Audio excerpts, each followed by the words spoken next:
Thank you for the introduction, and I appreciate the PENANG Institute hosting this with such short notice. Just a little bit of background on myself. I currently work at the U.S. Embassy in Kuala Lumpur. I'm a political officer, so that means I kind of study Malaysia's politics and foreign policy. Previously, I worked for the Gallup organization, which is a polling company that does political polling in the United States. And so in previous elections, I worked on gathering people's opinion, trying to quantify who is in the lead and which are the issues that are important to voters. I worked for them for about 7 years, and then I joined the State Department, and I've had 4 assignments with the State Department. I worked in Mexico, was my first assignment. Like most officers starting with the State Department, you have to do a consular tour, issuing visas, so I did that for 2 years in Mexico. Afterwards, I went to Jordan. In Amman, Jordan, I worked as a management officer. And so that means I did logistics for the embassy, doing the motor pool and the housing, the procurement, everything that kind of makes an embassy run. And then after that, I actually got to do what I was hired to do, which is an economic officer. I have a master's degree in economics. And so in Jordan, I worked as an economic officer, but studying Iran's economy. And so I learned Persian for a year, and I focused on studying the specifics about Iran's economy and the effects of sanctions and how their currency, unemployment, inflation, topics such as that. I still work a lot with the Malaysian governments and talking to them about Iran-related policies and sanctions, especially after the JCPOA. To the topic at hand today, the U.S. presidential election, and this is a topic that I really enjoy because it's very dynamic, very a lot of change, a lot of unexpected things, especially this year more than most other years. It's the first for a lot of things in the United States, and so I welcome questions throughout the presentation. I'll also leave a portion at the end for you to ask questions if we don't get around to the topic that you might be interested in. So let's just start out by asking the question is, what does the President in the United States, what are the responsibilities versus those of other countries? So one of the things is that the President is our Commander-in-Chief, so he makes a decision of sending troops overseas, whether it is doing an engagement in Libya or in Syria or in Iraq. That's their primary responsibility, is being Commander-in-Chief. They also appoint federal judges, ambassadors, my boss, regulatory officials, and this is important because this year there is one vacancy in the Supreme Court. We have a Supreme Court of 9 judges that make very fundamental decisions about what is the legal structure of our country. And with the death of Anthony Scalia a couple of months ago, there's a vacancy, but also Justice Kennedy, who's one of the other judges, is 80 years old, I believe. He was nominated by Ronald Reagan. So there's probably going to be some transition, so it has a big effect on the future direction of the country. Foreign policy is also a big issue. Taking the initiative in engaging Iran and doing the nuclear deal, re-engaging Cuba, Burma. A lot of those initiatives are started at the White House, and so that's another reason it's important. They also are pretty influential in legislation. There's a branch of our government that's the legislative branch that actually passes law, but the executive branch can propose laws. So gun control, healthcare are issues that the president has weighed in on in the past and is influential in using his position to influence the debate. And then the other point that I put up here was enforcing existing laws. As the executive branch, the president has under his control the Federal Bureau of Investigation, the FBI, the EPA, the Environmental Protection Agency, the Commerce, all these agencies that actually carry out the laws. And so it's a very significant position. It's not a king by any stretch of imagination, so they have to work with different branches, and our president doesn't always get what he wants, but they are fairly influential. So let's talk about what are the requirements to be president. If you want to throw your hat into the ring, or so to say, the candidate must first of all be a natural-born citizen. So this means that politicians such as Arnold Schwarzenegger, who was a governor, he's not eligible to be president because he was born abroad. This came up this year in the US elections because Ted Cruz was born in Canada, actually, and Donald Trump initially kind of questioned whether he was eligible to even run as a candidate. And I should also mention that this is one of the landmark issues that kind of put Donald Trump into the presidential campaign was by questioning President Obama's birth certificate and his place of birth. It was a discussion that went around for a long time of whether he was actually born in the U.S. or whether it was a forged birth certificate.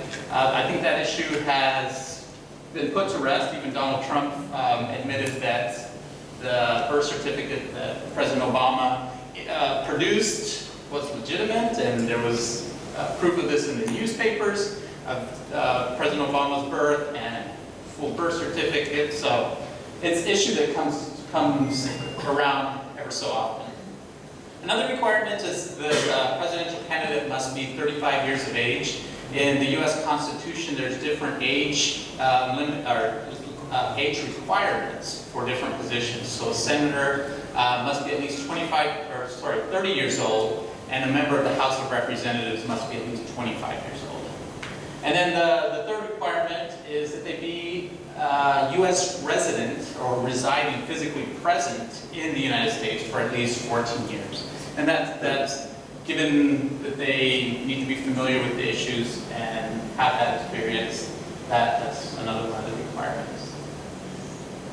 So, the U.S. election process is very unique and very different from what we see in other countries.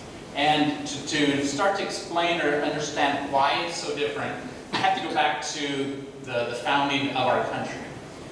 When the United States initially came together in the 1700s, there was a big argument between the states that were about to join the Union. So some of the large states like Pennsylvania and Virginia, they wanted there to be one vote for every person. So every individual gets one vote. However, some of the smaller states like New Hampshire and New Jersey, they were arguing that if that was the case, if one person gets one vote, then the small states would never get representation, that they would be underrepresented, that their voice wouldn't be heard, and that they would not have a chance to put a representative, one of their representatives, into office. So this was a big debate that went on, and they finally came up to what is called in history books the Grand Compromise. And in the Grand Compromise, they decided to make two chambers of our legislature. One, the lower house, which is the House of Representatives, that has representation by population. So there's 435, I believe, representatives. And every 10 years, it's up when a census is conducted. Those seats are reapportioned based on the population of a state. And I'll show you a map that illustrates this in just a second. Then our second House of the Congress is the Senate, which is 2 representatives for each state. And so this kind of goes to the issue that the small states had, is that in the Senate, all states are represented equally. So just to give you an idea, the state that I was born in Idaho, which is the agriculture state and best known for the potatoes and their wheat and barley that they produce, it's a state of 1 million, a little over 1 million people, And so we have 4 representatives in the Congress, 2 that are senators, and 2 that are members of the House of Representatives. So the state of Idaho has 4 representatives in total.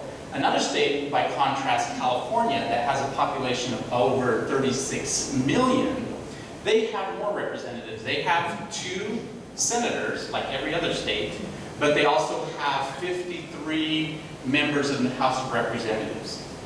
And so this was the grand compromise that allowed states to feel like they had a voice in the government. And so not only our legislative branch is based on this principle of the grand compromise, but also our electoral system that chooses the president is based on this. Whoops, too far. So this map right here shows each of the states, and it shows the number of electoral votes that each state receives. So the number in each state corresponds to the number of representatives. And so it's both the senators and the congressman from the House. And so just like I was mentioning before, the state of Idaho has 4, and the state of California has 55. So it's actually, these are the electoral votes that determine the president of the United States. So each of these states has this number of electoral votes to determine who the next president of the United States will be. And this map right here specifically shows the 2000 and, what was the last election? 2012 election, where President Obama ran against Mitt Romney. The red states are the ones that Mitt Romney won, which by land size, if you were just to kind of eyeball it, it looked like Mitt Romney had more votes, but based on the population centers, California and the East Coast being some of the more heavily populated areas, that's what ultimately gave President Obama the lead and ultimately the win in the elections. So this is going to come back in just a second, so if you can keep this in mind, and we're going to come back to the Electoral College in just a second. I should mention that in the United States there are many more parties than just the 2 parties that typically you see on TV. The Democratic and Republican Party are the ones that have been in power since probably the I can't remember the exact date, about 1880s. The president has come from one of these 2 parties. I think that it's been 85 years that the Democratic Party has had one of their nominees as president, and about 88 years that the Republican Party has had. So it's fairly even between those parties. And I should also mention that when our country was founded, that George Washington was opposed to the party system, and it was not included in the Constitution or the early days of our country. President Washington thought that the party system would cause divisions and alliances that wouldn't be good for the country. However, his successor, John Adams, a Federalist, ran as a party member, and from then on, the candidates have all been members of one political party or another. The Federalists were a party that was very involved early on. Then there was the Whig Party back in the 1800s, but since about the 1880s, it has typically been a Democratic or Republican candidate who has won the presidency. This year, and I'll touch on this a little bit later, but there's a Libertarian Party there on the far right. We have Gary Johnson who's running. There's some of these other parties that are smaller, but they do have influence. There's the Libertarian Party, as you mentioned, has 1 member in the House of Representatives. Some of these other parties are smaller, anywhere between 50,000 to maybe 100,000 registered members of their political party. But we have a Green Party that advocates the environment and sustainability.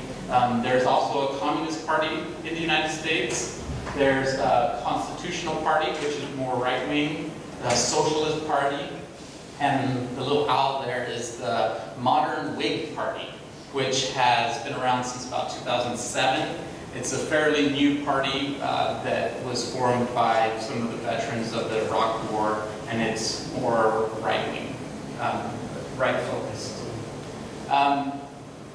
So in the United States, running a presidential campaign is very expensive. If you can imagine, for a country that size, that it's very expensive to run ads, to organize, and that might be one of the reasons why these two parties have traditionally been the major ones. There's, I think the last time an independent candidate really got further enough was Ross Perot. I don't know if you remember, those of you who maybe were following the 1992 election, Ross Perot, a businessman, very successful businessman, ran as an independent. Many people thought that he took votes away from the Republican Party, which their platforms were fairly similar. And some analysts contribute George Bush Sr.'s loss to Ross Perot, who kind of divided and took votes away from the Republican Party.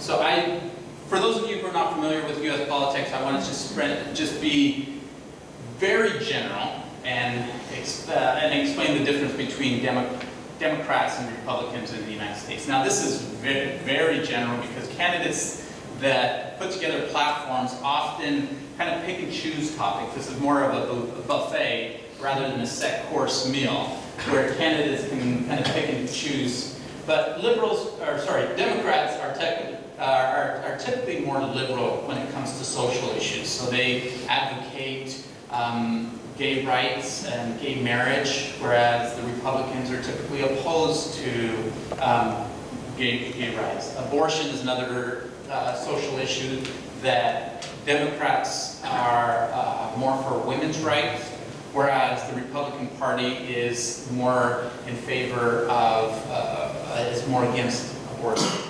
When it comes to taxes, also, the Democratic Party advocates higher taxes, but more government involvement, more government services, whereas the Republican Party typically advocates smaller government and fewer taxes.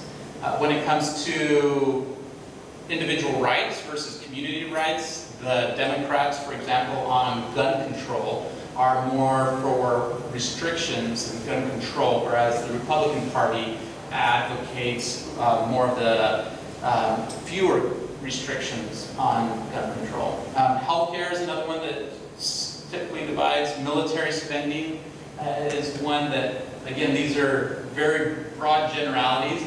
And then the immigration is also an issue that differentiates the parties. Democrats often being more for comprehensive immigration policy, whereas Republicans have typically had a more security-minded foreign policy that advocated either was against amnesty and for more deportations.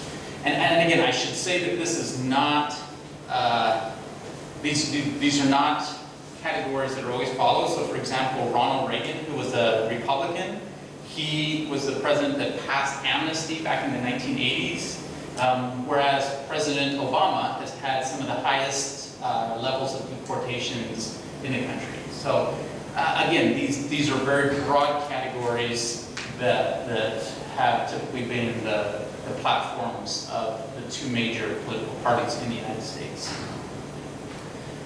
So I want to explain a little bit about how the president is selected in the United States. Each state has its own rules and has its own process for determining who their candidate for each political party is going to be. So some states have primaries, and a primary is a very straightforward process in which individuals go to the polls and they cast a vote for one candidate that's going to represent either the Democratic or the Republican Party. It's quiet. It's that people can vote for it regardless of whether they're a registered Democrat or a registered Republican. They can participate in those. There's other states in the United States that choose to have caucuses. And caucuses are a little bit more involved and pretty unique, I'd say. I don't think that any other country has these systems. They're very tailored for the specific states. And I want to just give you an example of one of them, which is the Iowa caucus. So in the state of Iowa, which is one of the first states to have their primary, I believe they had it back in February, when this election process began. The Republicans had a system where their members voted for one candidate or another. They had a ballot, and then they selected which was their primary candidate. They summed it up and said, this is our preferred candidate. The Democrats have a much different system in which they will come together in their precincts. So people who live in a certain area will go to their designated precinct, which might be a school basketball arena, or it could be a church, or it could be a community center. So they go to their distinctive precinct, and they actually have people who talk about the candidates, and then they have everybody stand up, and they say, we will like the Hillary Clinton supporters, please to stand up and go to that corner. We would like the Bernie Sanders supporters to please go to this corner, and they will divide up the room in such a way. There were probably 5 or 6 Democratic candidates early on, and so they would have 5 or 6 different groups in the room. They would take a look and say, I'm sorry, one of the smaller candidates, Bill De La Fuente is one of the smaller candidates. I'm sorry you guys don't have enough members in your group. Please disband and choose another group to go into. So they would actually physically get up and go to another group, and they would continue this process until they narrowed it down to 2 groups, and then they would choose the group that had the most numbers. So it's a very unique process. It originates back from the 1700s when democracy was still young. It was a very new concept in the United States, and that's how they did it. And that's how, in some states, they continue to do the caucuses. The caucuses really started in early February. This is kind of a schedule of some of the early caucuses that happened. They happened by state. Sometimes states, like if you look at the state of Nevada, had 2 different dates, one for the Democratic caucus, another date for the Republican caucus. You might have heard in the news that March 1st was Super Tuesday. And what does Super Tuesday mean? It means that there are, in this case, there was 12 states that held their primaries or caucuses on that date. And so it's significant because as the state's results come in, analysts are able to see which of the candidates has more support, and candidates that don't have as much support often start to drop out of the race, and it limits the field. I won't go through all of them, but there was a steady stream, and this went on, and this is partly why in the United States our election process takes so long. I know some of you are probably wondering, like, when does it over? We've been hearing about this in the news for the last over a year. A large part of why it takes so long is because each of the 50 states have a process in which they select the candidate that they're going to put forward to represent their parties. Our kind of the primary process kind of culminates with the party conventions. This year, the Republican National Convention was held on July 18th in Cleveland, and the Democratic National Convention was held on the 25th. Now, oftentimes these conventions are pro forma. The candidate has already been identified. Analysts can see which of the candidates is in the lead, and some of the minor candidates will start falling off. And so it's more of a formality in identifying or celebrating who has been the candidate, who's been selected as a candidate for one of the parties. This year, the Republican National Convention was extremely interesting to follow because there was not a consensus of which of the candidates was going to represent the party going into it. And so there was a lot of talk early on about it maybe being a contested national convention. In other words, that they would actually at the convention decide who of the candidates, which of the candidates their party was going to support. It was even more interesting when Ted Cruz, one of the Republican candidates, got up on stage. He was kind of the keynote speaker to kick off the event, and he didn't endorse Donald Trump. And that left the party kind of wondering, okay, so we don't have a consensus. There were a lot of candidates, a lot of Republican leaders who actually proposed that they change the rules. And parties can change the rules of their own conventions. It's not a national process, it's something that they control. And so there were Republican candidates who proposed that they change the rules so that the electorate, remember from the electoral votes that we saw early on, so that they didn't have to be committed to a specific candidate, but that they could vote for any candidate that they chose. In the end, the Republican National Convention did select Donald Trump to be its candidate. Those Republicans who had the Never Trump kind of campaign, they lost out, and Donald Trump was the candidate. Probably the most kind of what culminating the Republican National Convention, where Mrs. Trump got up and gave a speech. And if you remember, a lot of the parts of that speech were subsequently found out to be plagiarized, and that made the news for a lot of time as a result of the Republican National Convention. So, any questions before I get into the next segment? Are there any questions about the state levels on how the primary process and how the field of candidates goes from, on the Republican, for example, goes from being 12 candidates to being one candidate for that party? Yes? We have mentioned only the two major parties. What about the other parties? So before you came in, we mentioned some of the other ones, like the Green Party, the Libertarian Party. Don't they have their own conventions? Yes. So they have. So each of the parties has their own process for selecting their candidate, and each one is separate. Some of them have conventions. Some of them have a more informal process. But yeah, they each have a process for narrowing the field to one candidate to represent the party. Oh, yes? Following on that question, has any third or minority party ever succeeded in getting somebody to be a president, other than Republicans and Democrats? So since the 1880s, no. So it's always been one of the either Democratic or Republican candidate. That's not to say that some of the third or independent parties haven't attempted, because they've always had candidates. When you go to vote in the United States, you'll see that the list is fairly long of candidates. However, in terms of being able to spending, and we'll get to this right now, but it's expensive to run a campaign in the United States.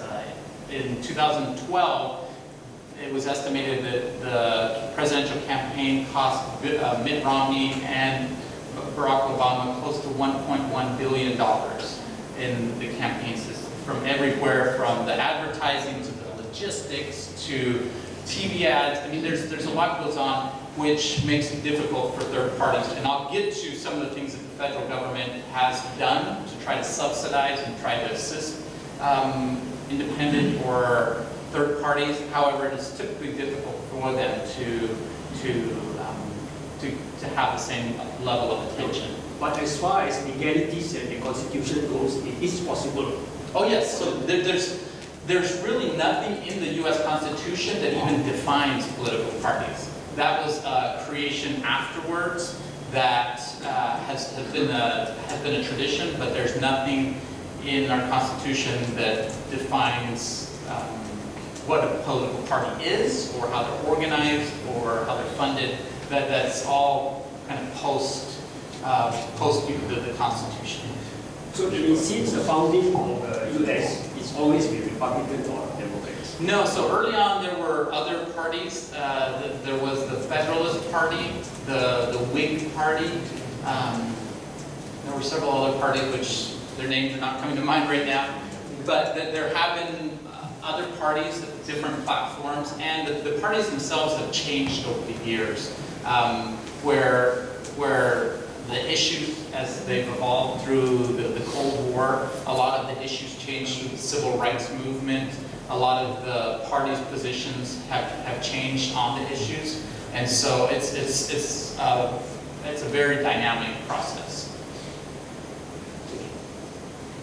So let's talk a little bit about the campaign financing, which, as I mentioned, in running an election in the United States is very expensive. It was calculated that it was over $1.1 billion that both the parties spent on awareness and campaigning in 2012.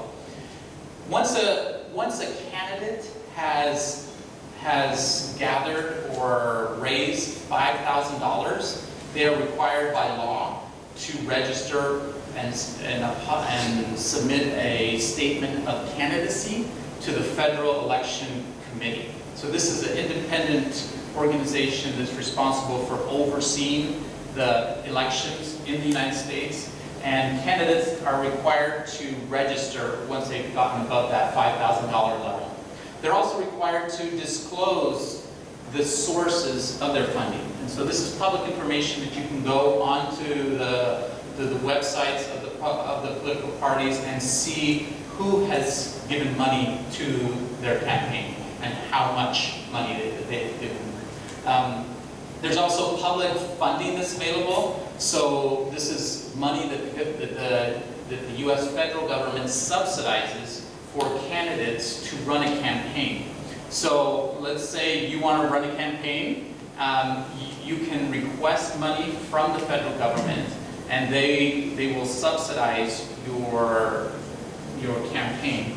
However, there are limits, there are spending limits to that, and so a lot of times candidates will refuse to take federal money because they don't want to be restricted by those federal spending limits. And so in the past election, President Obama decided not to take any federal subsidies, and his campaign spent over $700 million to do it, which if they would have gotten money from the government, they would not have been able to spend that much.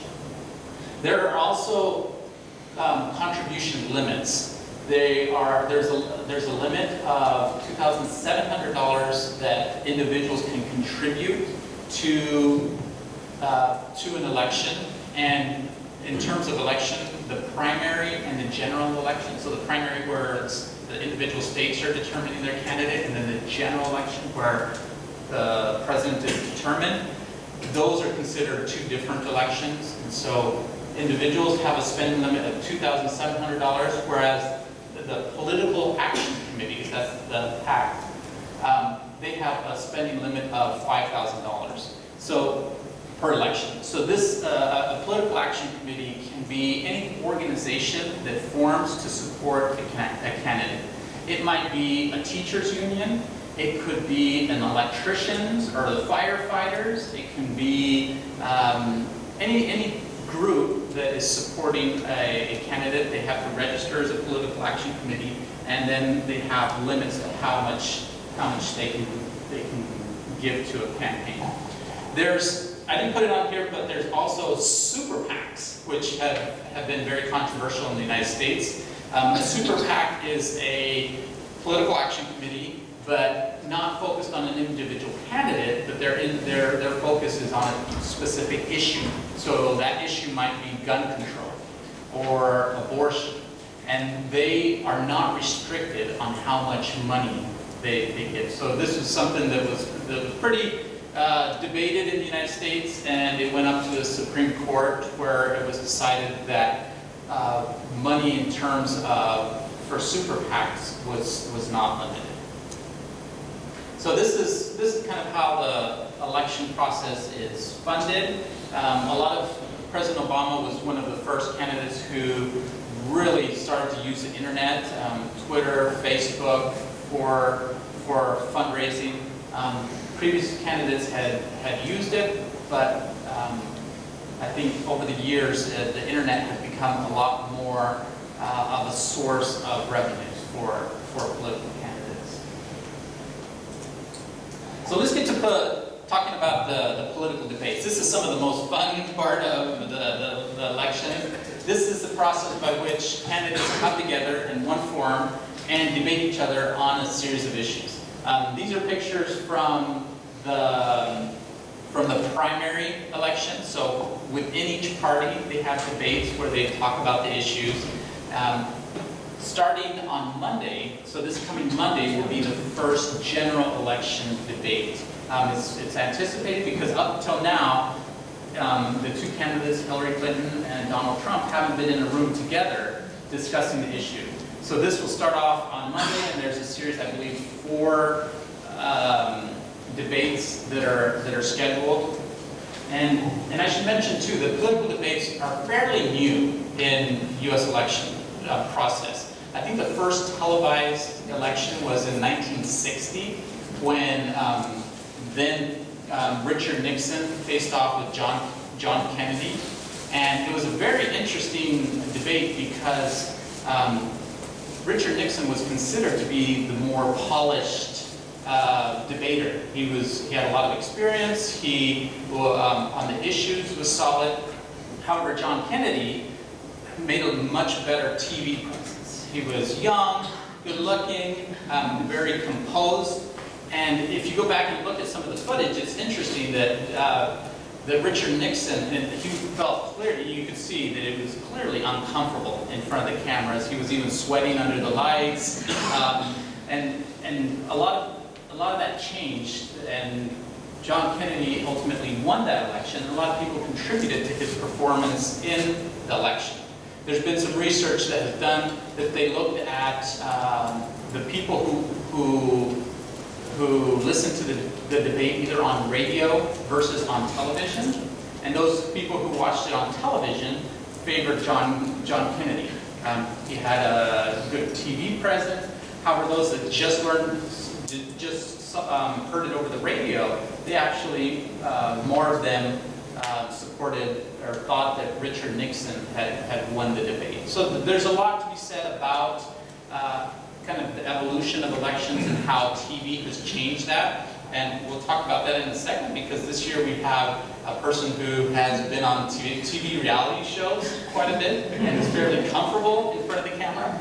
And so this might come into play a little bit more. I should also mention that political debates it's a negotiated process. So campaign managers from both parties will come together and determine what the format is going to be.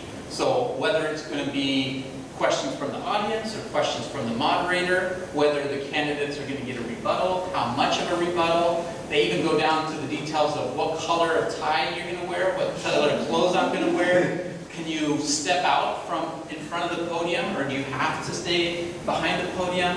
Those are all things that are negotiated between the candidates ahead of time. With the debates that are coming up, I think the first 2 debates are run by moderators. So the questions will come from the person hosting the debate. And then there'll be another debate where there'll be more of a town hall setting. So they'll be answering questions from the audience. So a little bit different format, but these will be interesting to watch in the next couple of weeks.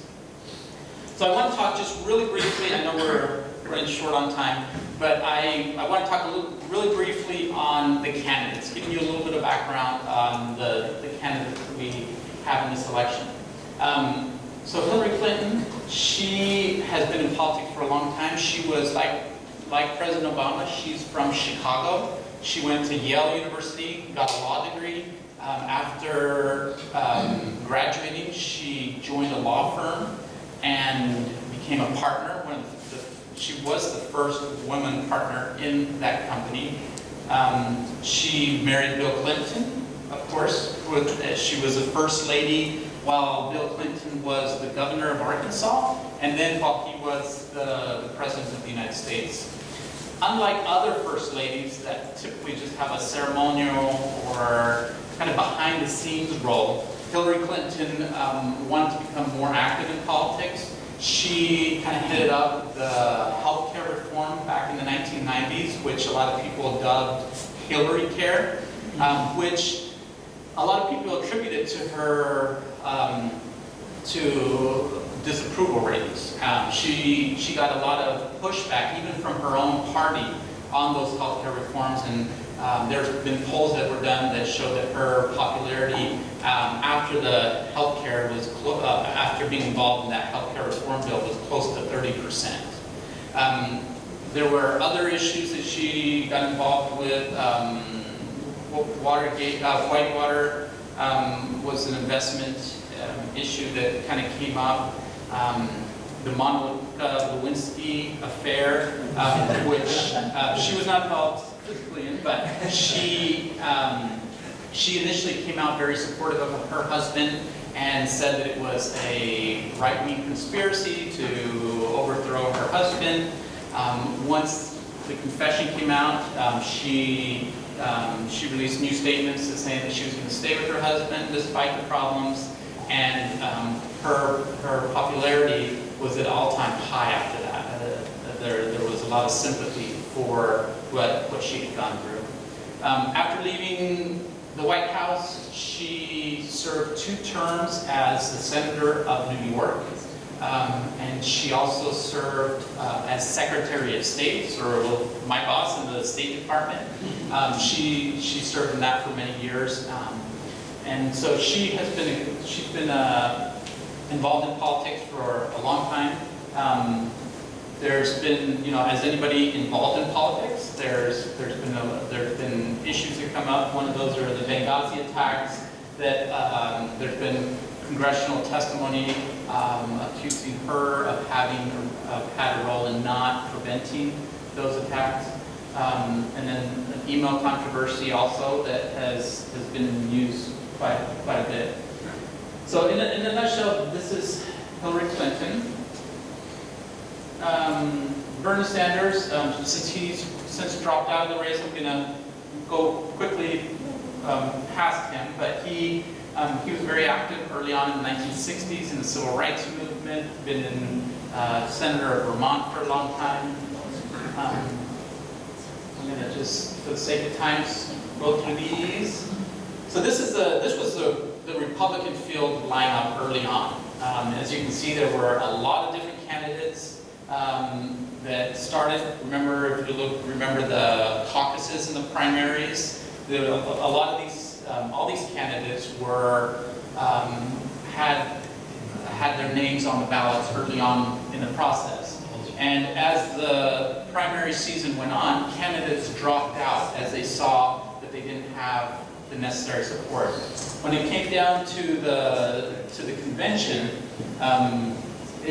like I mentioned before, Ted Cruz was one of the candidates who a lot of the Republican Party supported and wanted him to be their candidate. However, ultimately, Donald Trump got the nomination at the Republican National Convention in July. So let me tell you a little bit about Donald Trump. He's 70 years old. He is from New York. I think the first time that I really remember hearing his name or in a big way, I think, was when he was hosting the show The Apprentice. It's a show on NBC where every week they would get a group together and they would go out to do a challenge, and they would come to the board table at the end of that challenge, and Donald Trump, as the host, would determine who had lost the challenge and then give them the famous, "You're fired" line. And he was involved in that TV reality show until just last year. But even before that, he was big into business. He has several real estate companies. He inherited his company from his father, who was also in real estate and a very successful businessman. In terms of the issues, I'll get to those in just a second, but he, in the news you've seen that he has advocated security. I mean, security has been kind of one of the defining themes of his presidency, where he has called for greater border security and tighter restrictions on immigration, specifically for Muslims in the country. This is something that we were talking about this a little bit early on, but he has since moderated his statements a little bit since the primary elections, when he said that and said that, well, it maybe be for certain countries, or that there would be a vetting process. But these are things that he's been known for. He is known as kind of the anti-establishment candidate. It's the candidate who, he for one has not had political experience. He's not been a governor, a senator, or even a mayor of a town. And honestly, a lot of his support comes from people who want somebody other than a politician, who want somebody with fresh ideas, somebody who is not going to be politically correct and only say the things that everybody wants to hear, but give new ideas. And so that is really where his support base is coming from, is people who are frustrated with the current system and want to see major changes. Let me talk a little bit about, so we've talked about third party candidates, independent. Gary Johnson is another one that is he's the candidate for the Libertarian Party, which his platform is lower taxes, lower government involvement in daily life, a lesser role for the U.S. in foreign policies, in foreign issues, foreign intervention. He's very active, not only physically. I mean, he's climbed Mount Everest. He's done several marathons, Ironmans. Very active person physically, but he also has comes from a construction business background, kind of from a business background.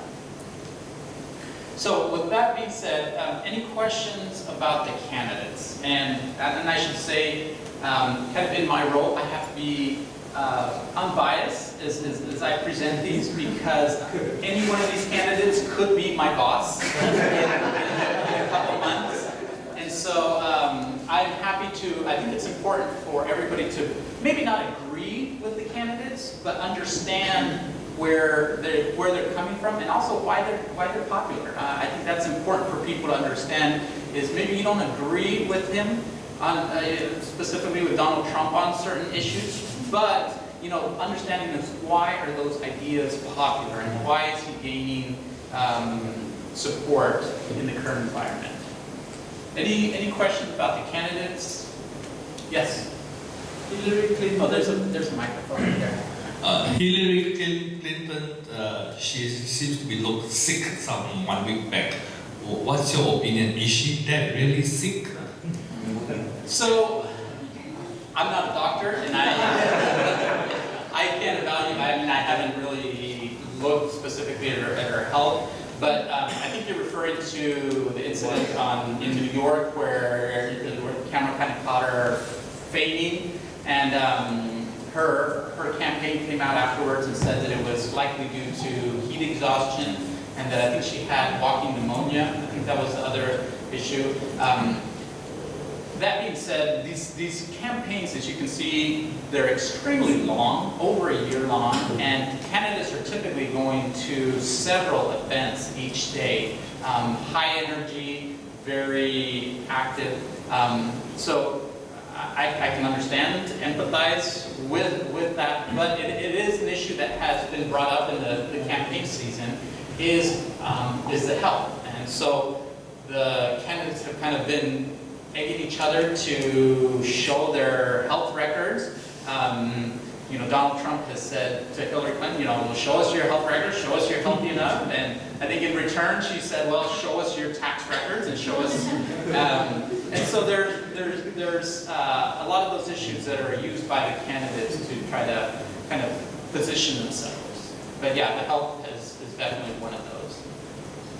Yes? President Obama has worked very hard on the TPPA. Yes. But it looks like both the candidates, Hillary Clinton and Donald Trump, are not in favor. Even though the general opinion, at least from whatever I've heard in PENANG, is that the TPPA is more in favor of the United States rather than developing countries like Malaysia. So why should both the candidates be opposed? So you'll see that in the United States, a lot of times the candidates will present it the opposite. They'll say that the TPP does not have enough benefits for small U.S. businesses and for money currency manipulation and dumping. So those are issues that have been brought up in the campaign. Donald Trump has clearly come out against TPP, and even some of the free trade agreements that have been signed previously, like the North Atlantic Free Trade NAFTA. He's come out against that, saying that it needs to be renegotiated. Hillary Clinton has also come out against TPP. And you got to understand that there is her support base in the United States, as well as Donald Trump. It's a lot of the working class, a lot of it, and so this is a domestic, local issue. She's come out against TPP. Some of her campaign, I think it was the governor of Virginia that came out and said, yes, she's saying she's against TPP, but she'll find some way to get it approved. I think Bill Clinton, if you look in the press, I think just yesterday or the day before, came out saying that Hillary's for it, TPP, but with changes or modifications to the agreement. Up until now, there has been a lot of opposition to TPP from both candidates. However, I'm sure this is going to come up in the debates, getting candidates to more narrowly define, okay, do you want to abolish TPP or do you want to modify it? Because there's a big difference in those approaches. And so, one of the things you should bear in mind, though, is that in the history of the United States, we have always favored free trade agreements regardless of the political power, the political party in power. But yeah, I think that will continue to be one of the main campaign issues from here until November. Yeah. So to follow up from that, which candidate is more favorable to Malaysia or this region in terms of economics and foreign policy? Which of them are more? It's interesting that in the campaign season, there's been a lot of talk about domestic politics, and most everything, like in our election, is looked at from the lens of domestic policy. Very little talk has been done about the Syrian issue or Ukraine, which are huge international foreign policy issues, or kind of the pivot to Asia, or kind of how Malaysia plays into that. I don't think either candidate has really firmly stated a position about Malaysia specifically, either for or against. Their focus has primarily been on local issues. Yes? There's been a bit of publicity on the running mates. Are you going to touch on the role and influence of the running mates in the outcome of the election? Yeah, that's a good point. I hadn't planned on it for time, but I'm happy to touch on it a little bit. So a lot of people say vice presidents don't play a big role in U.S. politics. However, they typically are being groomed for the presidency. If by some reason the president is incapacitated, not able to serve, they're the ones that kind of take the lead. And in fact, in a lot of elections, especially after a president has served 2 terms and they can no longer, they can't seek re-election, the vice president will typically take the nomination for the party, which is different this time around because Joe Biden has not taken the nomination. Instead, Hillary has been the candidate. In terms of the vice presidential nominees, Mike Pence is one of the candidates. Their position is very similar to the presidential candidate. They really don't stray off of the talking points from the candidate. There will be a vice presidential debate for the vice presidential candidates, and that I assume is where we'll hear a lot more of their specific points of view. But usually they're kind of in the background, and the candidate is the one that you typically hear from and hear their position. Yeah. The vice president is also the president of the Senate. What does that mean? Yeah, so in the United States Constitution, the vice president presides over the Senate, so they are there to make sure that there's a quorum, and in case there are ties in the Senate, so that they're voting on an issue and the numbers come out exactly the same on both sides, the vice president can step in and cast a vote to break the tie. Only if there's a tie. If there's a tie. Otherwise, they don't have a vote in legislation unless there is a tie. Okay, so really quickly, let me get to a couple more points. I mean, we already kind of discussed this, but as you can see just from the numbers, Donald Trump got the majority of the electoral votes for the Republican Party, while Hillary Clinton in the Democratic National Convention in July secured the Democratic delegates. I wanted to just show you some of the recent polling that has been done. In the United States, there are a lot of different polling companies that do surveys of the general population. As you can see from this graph, Hillary Clinton has, for the most part, had higher polling ratings than Donald Trump, with some kind of ebbs and flows during that process. I think the exact numbers are, Donald Trump, I think, is 41%, whereas Hillary Clinton is 44%. So any of you who like polling will know that there's always a margin of error in those numbers, so it could be a couple percentage points higher or lower, but most of the polling show Hillary Clinton ahead in the polls. In the United States, because of the system that we have with the Electoral College, there's certain swing states. They're called swing states because sometimes they'll vote for a Republican candidate, sometimes they'll vote for a Democratic Party candidate. But these swing states are typically the ones who make a difference in the general election. So, for example, the state of Nevada, the state of Florida, the state of Virginia, Pennsylvania. These are all states that are pretty close, and that in those states, Hillary Clinton has also had a lead. But like I mentioned, we are just starting next week in kind of the presidential debates season, and in the past, those have been very influential in swaying public opinion one way or the other. If somebody performs very well in front of the camera or makes a major gaffe, those are things that can influence their polling numbers. The final election day is November 8th. This is a Tuesday in which Americans go to the polls. There's polling is done throughout the community.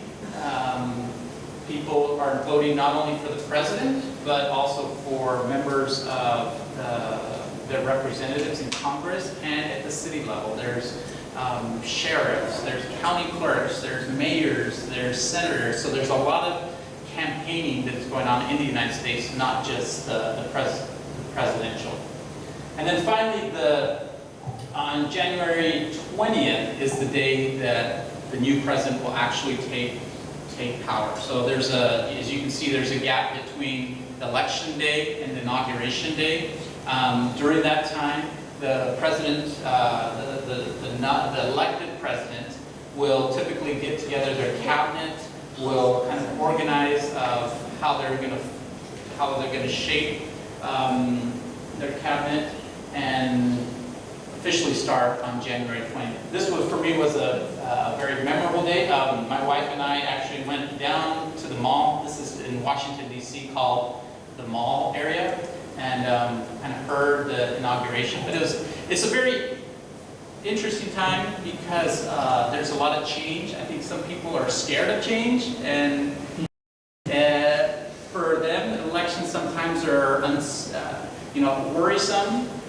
However, part of our process in the United States is that every 4 years there's an opportunity for change, and that's kind of how the process, the democratic process, gets reset, reoriented, and the process can sometimes be difficult, dramatic, and unconventional. But in the end, that's why our democracy functions, is that they have those opportunities for new leadership. So with that being said, I'm happy to take any other questions that you might have.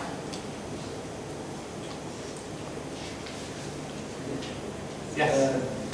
The market in general, the stock market is not in favor of Donald Trump. What's your take on that? Yeah, I mean, I've seen some news reports that suggest that there's one candidate.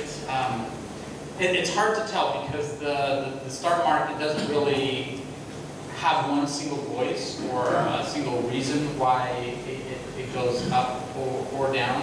I imagine that some investors might be worried about foreign investment inside the U.S., whether there might be capital flight if there's more closed immigration and investment opportunities.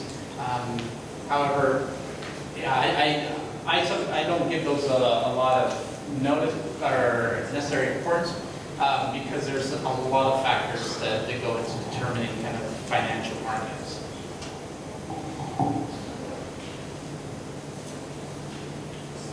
Yes? Any one of the candidates can be very idealistic during the times of election. Yes. But with their ideas and their stand. But when it actually sits on the when they do get elected as the president, you'll find that their hands are very much tied by policies that have been set before they take office. Yeah, and that's a good point, is that in the United States, like we mentioned, the president is not the supreme leader. He's not a person that makes, that operates in a vacuum. They have to compromise a lot with different parties. They have to, with so many issues also, they have to rely on experts and technocrats to inform them about the issues. And so there is, I think, a certain type of idealism that's involved in politics, is getting new ideas and trying to energize people with those new ideas. But there's also, like you mentioned, kind of a practical aspect of it too. Is given the size of the economy and the influence, is steering that is not always easy. It's gradual. Yes. I would like to thank you for the excellent insight you have given. And I have a suggestion for PENANG Institute. I do not know why the talk is held during office hours. I would suggest that in future such talks be held after office hours. Well, I to should give more people the opportunity to listen. Well, I should take the blame for that one because I actually. But I noticed in the next 1 week or so, there are quite a number of events all on working days during office hours. Yeah, So basically, retirees, students, these are only people who get it. Yeah. No, and I'll have to take the blame because I did not give the PENANG Institute a lot of advance notice that I was coming into town, and so they were able to, I was very happy that they were able to fit me in. But that's a good suggestion if we're happy to come back. I mean, this is a topic that's always of interest, so if you find it useful, we're happy to come back and do it at a different time or different place. Yes? Actually, I have a question on the relationship between Iran and the United States after presidential election. As you know, sanctions left as a result of the deal. I guess in early 2016. And at that time, Iran started to increase its production and of course expand its export. However, still it needs more investment and new technologies from developed countries. But most of them, they're afraid to invest in Iran because they're waiting for a presidential election in US and of course in Iran. So what do you think about that? Yeah, that's a good point. So the other thing that may cause sanctions start back in place. Yeah. So what do you think about that? So the candidates in terms of the Iran nuclear deal are different. Donald Trump feels like the agreement was a mistake, that we shouldn't have compromised, we should have held stronger, and that since the sanctions were already having an effect, that we should have continued them to get a greater effect. Hillary Clinton was one of she was the Secretary of State when the negotiation process started, so she has a lot invested in it. However, there's a lot of things that have happened since that. One of the things that makes me optimistic that the deal will kind of survive, regardless of who is in office, is that the agreement was not just a bilateral agreement between the United States and Iran. It was actually an international agreement between the 5 permanent members of the Security Council plus Germany, and it's really an international agreement that has by January 20th, it will be exactly a year. I guess it was January 16th was when the agreement took place, but it will be about a year since the agreement has taken place. And within that year, if you look at the results, Iran has decreased the number of centrifuges, reduced its stockpile of enriched uranium. They converted the plutonium reactor. They disabled it. So they have taken significant steps, and so has the United States. The United States has lifted secondary sanctions. There's a lot of officials, including myself, who have gone around and explaining sanctions to international banks, to international companies. And as a result, Iran has been able to increase its oil production. There has been an influx of investors. There are still problems, especially in the financial sector, that companies, especially banks, are reluctant to go in. And that's a whole separate conversation that we can have separately on the reasons why. And I suspect that elections are probably one of them. It's kind of the uncertainty of what's going to happen. Yes, they look at it as Barack Obama signed an agreement, but a year from now, if Barack Obama's not there, is it going to fall apart? This is an international agreement that gives it more strength. We can't go back to, with the press of the button, go back to where we were in 2012 with sanctions, because sanctions were an international effort, and kind of recreating that situation will be much more difficult. So, yeah, I'm optimistic that there isn't going to be significant change. I think both sides have had a good track record.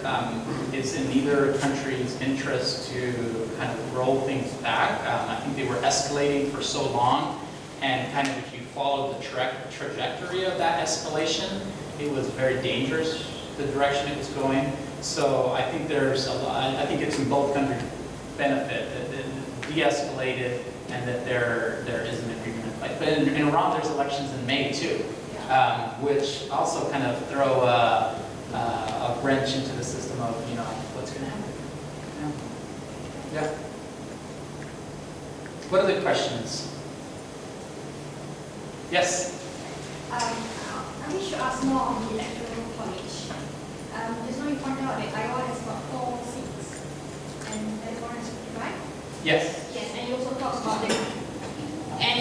about the grand compromise and the fact that census on the voters will be called once every 10 years. Is that correct? But my question is more on. Wow. My question is more on the fact that I'm sure. We are all aware that our own general elections, no doubt, is of smaller scale than the US elections. It will come.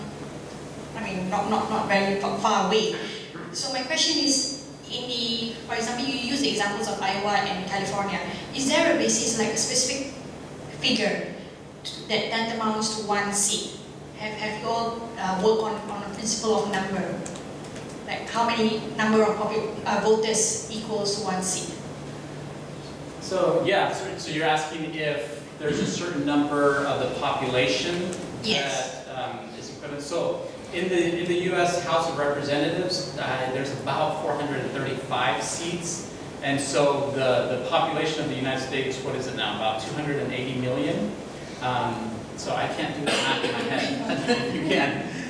You just have to divide those to get a rough estimate of what the population. But as time goes on, typically cities expand and grow much faster than rural areas. And so a lot of times what you'll see is right after the census in the United States, that those electoral votes might go to states that have a bigger influx, either of new citizens or new cities. Sometimes there's new business that comes into a certain state and kind of expands it. I mean, one of the examples is Arkansas, that Walmart has its headquarters there, and you go to Bentonville, which used to be a small little rural community. With Walmart coming in, it's become a huge city, a lot more people. So those are examples of times when those electoral votes would have to be reallocated based on the population and the demographic changes, and that happens every 10 years, and the census is what they use to kind of realign those seats. Right, but even taking into account all those factors, would it be a general principle that the number of voters for one particular seat in the House of Representatives would be of the same or equal value to another seat, or will there be a very vast difference in the figures? Yeah, that's a good question. I haven't looked at the figures that specifically. I mean, theoretically, I guess they would be very, very close because they're based on the census figure, and then they're reapportioned.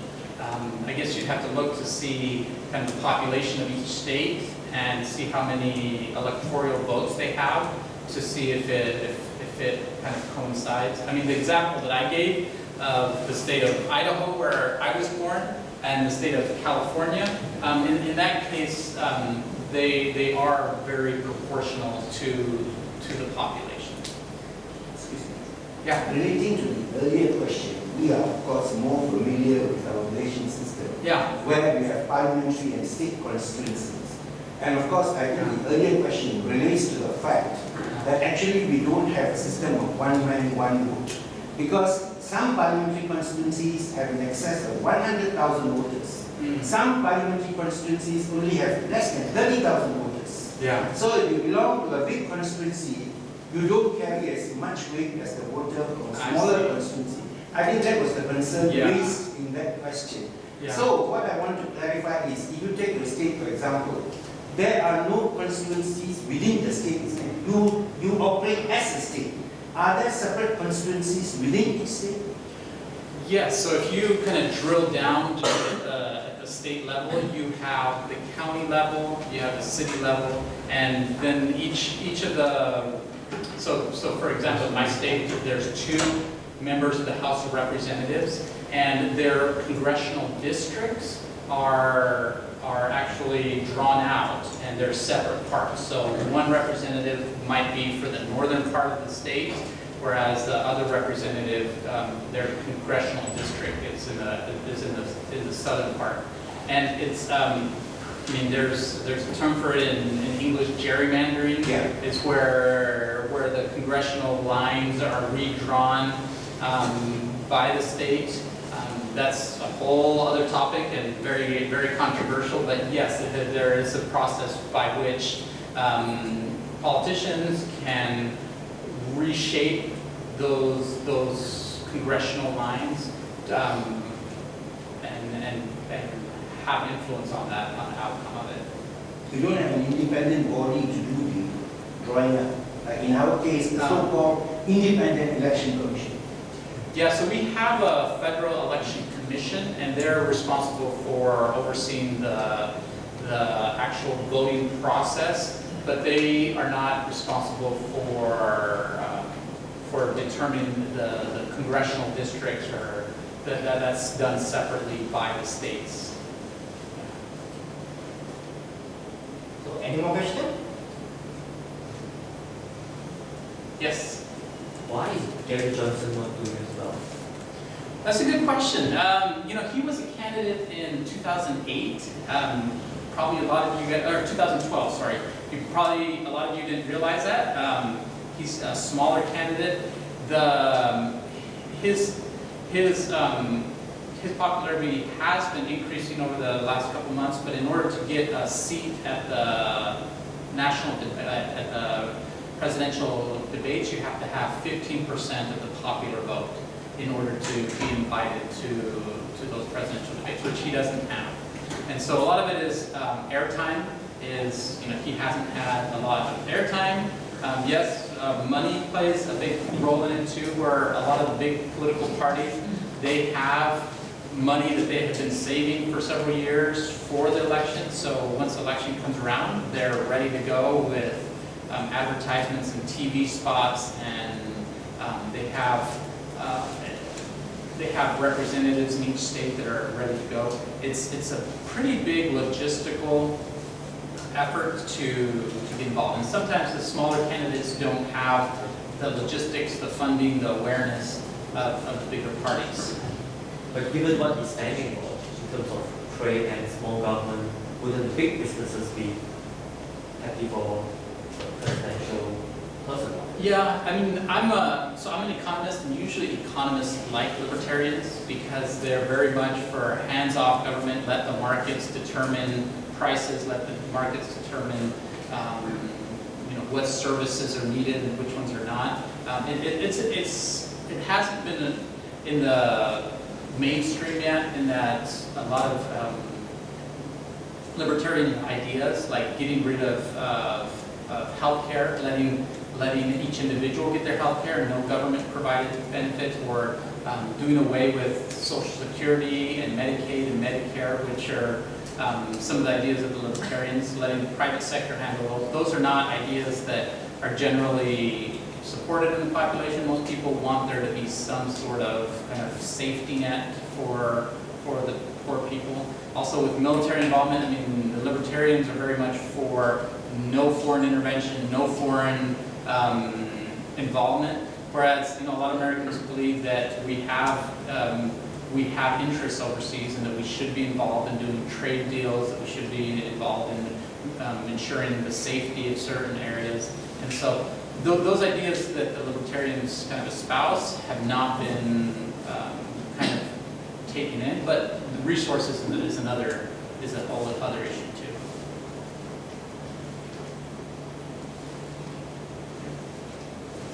Okay. Yeah. Well, thank you very much for your time. Very much enjoyed it, and always happy to take more questions. If as we go along, you have, as from now to November, happy to answer any other questions over email or anything else.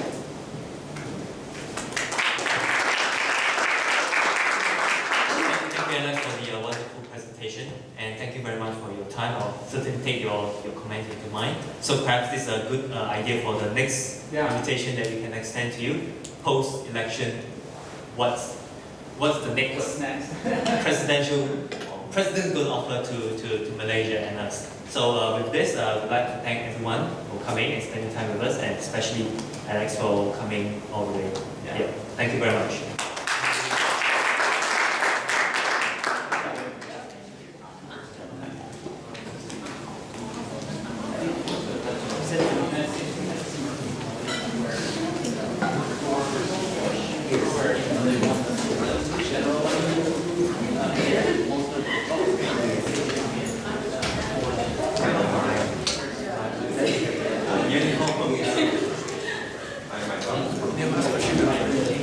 Uniform.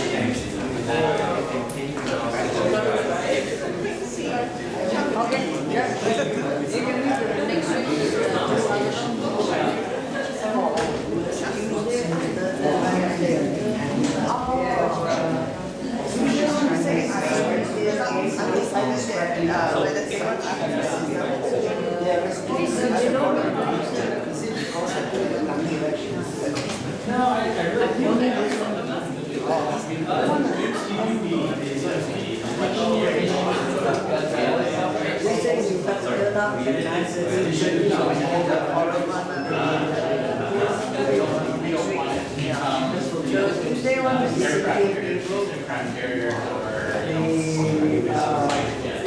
the other one is three schedules.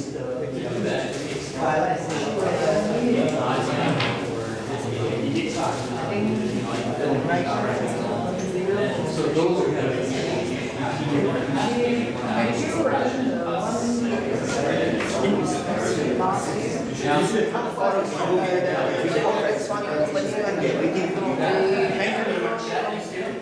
Federalism.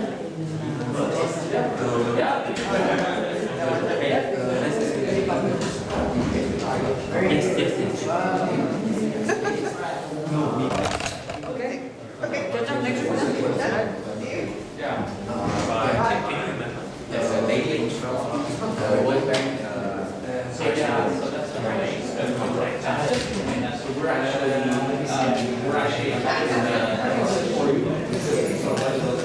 That's